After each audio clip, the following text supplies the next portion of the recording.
Dans cette petite vidéo, nous allons exposer les principes de base de la méthode analyse préliminaire des risques APR.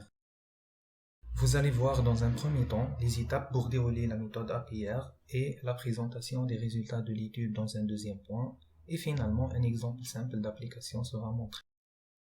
Tout d'abord, l'analyse préliminaire des risques auparavant a été nommée analyse préliminaire des dangers, a été utilisée aux États-Unis au début presque des années 1960.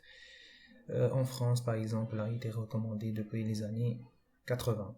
Pour les objets ou les objectifs de dérouler la méthode APR, et bien l'identification des dangers, par exemple si vous avez un système qui peut s'entraîner des dangers potentiels pour son fonctionnement ou bien pour même à son état de repos. Deuxième objectif, c'est d'évaluer la gravité et on peut ajouter la préparation des procédures pour éliminer les dangers et les accidents potentiels comme troisième objectif de la méthode. Dans ce qui suit, on va se concentrer sur le premier objectif qui est l'identification des dangers. Selon la méthode APR, identifier un danger potentiel consiste à bien déterminer les trois composantes suivantes: l'entité dangereuse, la situation dangereuse et les accidents potentiels. Pour se transformer en situation dangereuse, une entité dangereuse a besoin d'une condition.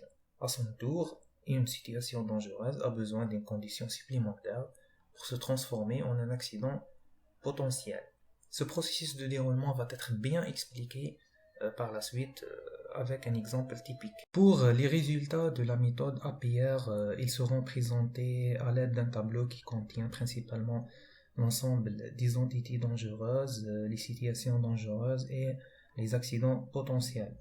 En plus, les événements ou bien des conditions causant à la fois les situations dangereuses et les accidents potentiels identifiés. Bien sûr, le système CG de l'analyse et ses fonctions doivent être bien définis avant d'entamer toute étude APR. Si on prend l'exemple de stockage d'hydrocarbures ou de carburant, on considère qu'il y a une mare de produits, par exemple au milieu de stockage.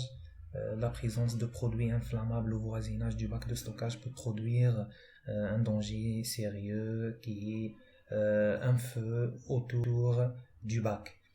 Donc la présence du carburant est l'entité dangereuse et le feu externe peut être la situation dangereuse.